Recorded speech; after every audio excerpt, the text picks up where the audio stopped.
পিঁপড়ে এবং মাকড়সা। একদিন পিঁপড়ে একটি বড় গাছের নিচে মিষ্টি খাবার খাচ্ছিল। হঠাৎ করে সে দেখে একটি মাকড়সা ধীর পায়ে আসছে। পিঁপড়ে তাকে দেখে বলল, ও মাকড়সা দিদি, তুমি কি খাও? মাকড়সা মিষ্টি হাসি দিয়ে বলল, না, আমি কিছু খাচ্ছি না। কিন্তু তুমি কি জানো, আমি তোমার জন্য একটি সুন্দর জাল বানাতে পারি, যাতে তুমি নিরাপদে থাকতে পারো।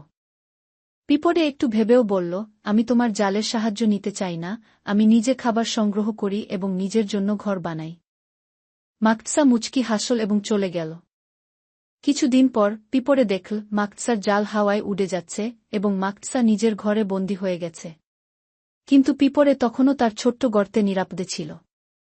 পিঁপড়ে বুঝল, নিজের পরিশ্রমের ফলই সবচেয়ে ভালো।